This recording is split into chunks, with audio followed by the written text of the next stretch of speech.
All right, welcome back to another episode of Monday Motivation. Hope you guys are doing great. Another start to a great week, I hope. So, today we're going to talk a bit about some research. And I think this is important because when I share research with you guys and what's going on in your body, when you understand the physiology of your body, then you will understand that the things we're asking you to do are not just based on the latest fad, but they're based on actual science, right? Today I want to talk to you about your circadian rhythm and how aligning food timing with your body's circadian rhythm could lead to increased insulin sensitivity and greater weight loss, right?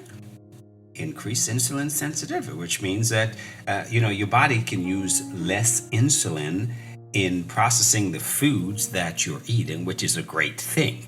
When you have reduced insulin sensitivity or insulin resistance, that is the kind of stuff that leads to diabetes and possibly more weight gain.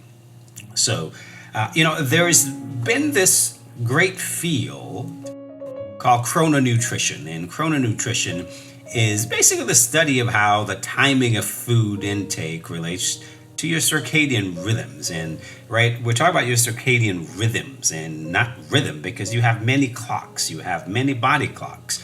You have your body's master clock, which is controlled by your brain. It's in a part of your brain called the SCN, or in the hypothalamus, right? And that is your master clock. And then you have some other metabolically active, some other clocks in some of your peripheral organs, like your liver, your pancreas, your muscle tissue. Yes, your muscle tissue do have body clocks, right? And those clocks are all aligned with your master clock in your brain. So you see, everything that happens in your body really is aligned around these clocks. When your body secretes hormones, they're based on your circadian rhythm. So that the hormones that your body secretes are based on the time of day when it typically does that, right? Because your body is doing different things during the day. So, this field of chrononutrition examines the relationship between food metabolism, meal timing, and your body's circadian rhythm. So it's very important to understand these kinds of things, okay? So why is all of this important to you, right? You see, well, here's the thing. Your circadian rhythm is optimized for feeding in the light phase, right? You've got the light phase, the dark phase, your fed state, and your fasting state. And your body is really designed to be in a fasting state at night. And that's when it does the work that it needs to do to repair and eliminate and all of the wonderful things that it does internally, right? To build your lean muscle tissue and all of that fun stuff that you want to have happen. So when you're feeding the body at night, that is not optimal, right? Because your circadian rhythm is responsible for activation and expression of hormones, enzymes, and various signaling pathways that control energy metabolism, right? What you're trying to do here is all about energy metabolism. Your body weight is controlled by your body's energy system, your body's energy metabolism system. So aligning meal timing with your circadian cycle will ultimately lead to more optimal glucose and insulin response. And that is what you want, right? Because that is what's going to lead to greater weight loss. And we know that hormones such as cortisol and leptin are also affected by your body's circadian rhythm. And why are those important? Well, we know why those are important. High levels of cortisol, it leads to higher level of insulin, which affects fat burning, right? If you're dealing with, if your body's leptin system isn't working as it should, then that affects the signal going to the brain in terms of, well, are you hungry or are you full? Right? So these are all important things. And see, your hormones is a big communications highway. And again, we've had one of these talks where I explained that, weight loss is controlled by your hormones, and your hormones control your blood sugar, and fat loss is tied to your blood sugar. So, really what we're working on doing here is optimizing your hormones. And this is just a continuation of that conversation, because when you opt to optimize your hormones is to learn how to eat to optimize your hormones, and eating when your body is secreting the hormones to deal with the food you eat, to process the foods you eat in the way that you want, right? You want to eat when your body is going to secrete the hormones to have the greatest insulin sensitivity, which means that you can actually use less insulin to get that food out of your blood, and to get that food into your muscle tissue, right? Your body's going to take some of that glucose from your blood, put in your muscle tissue. It's going to take some of that glucose from your blood and store it in your liver. And, if you're not using up what's left, it's going to store it as body fat. So the greater insulin sensitivity, the more possibility of that happening.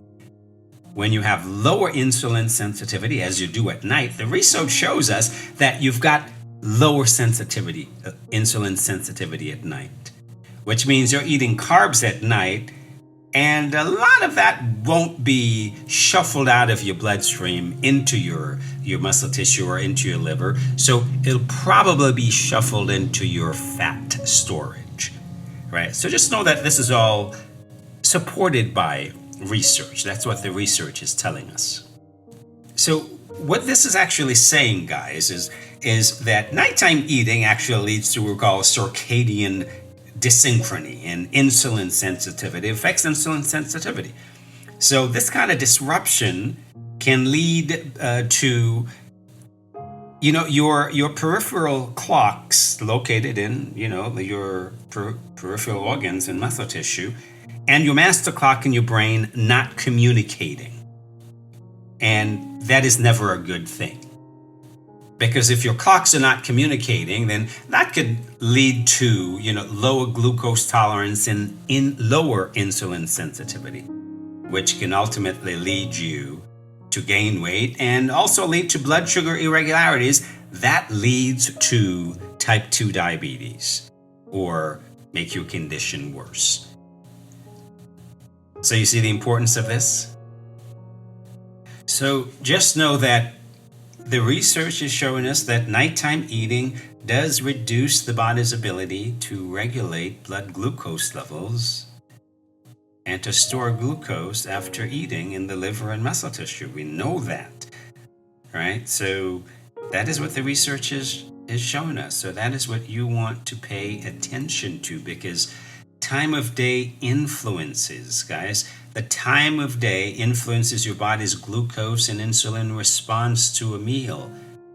It does so very differently during the day than it does at night. So because there's a very defined circadian pattern that controls the level of glucose in your bloodstream for the same meal consumed during the day or that same meal in the evening.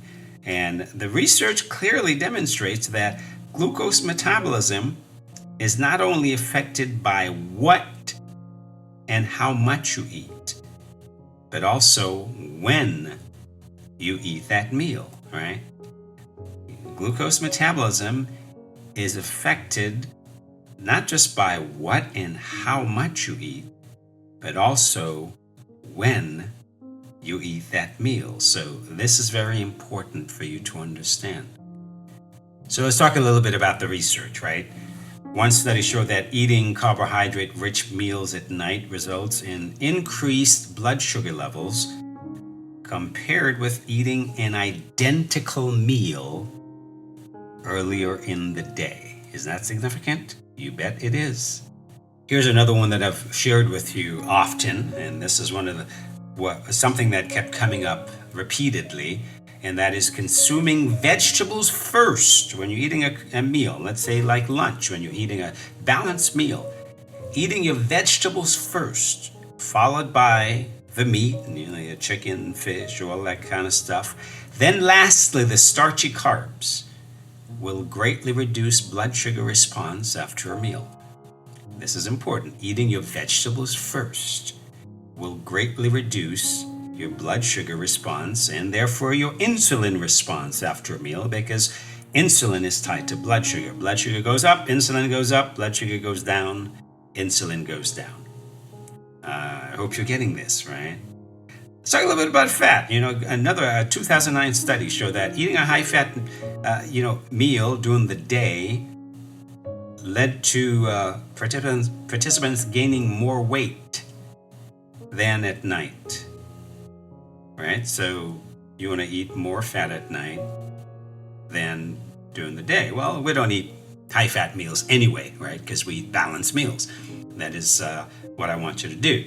But for keto folks who eat high-fat meals, that is better later than earlier, right? Another important one here, higher energy consumption early in the day will lead to significantly greater weight loss than higher energy consumption later and at night, right? So when you're eating more foods earlier in the day, it will lead to significantly greater weight loss than eating more foods later in the day and at night. Now, this is an important one because I hear this a lot. I have a lot of clients who are breakfast skippers. I mean, a lot of people, I don't eat breakfast, I'm not hungry in the morning. But just know that there's a strong association between skipping breakfast and insulin resistance or type 2 diabetes. Let me repeat that. There's a strong correlation between skipping breakfast and insulin resistance or type 2 diabetes. Right? One study showed a 21% higher risk of developing type 2 diabetes when you skip breakfast.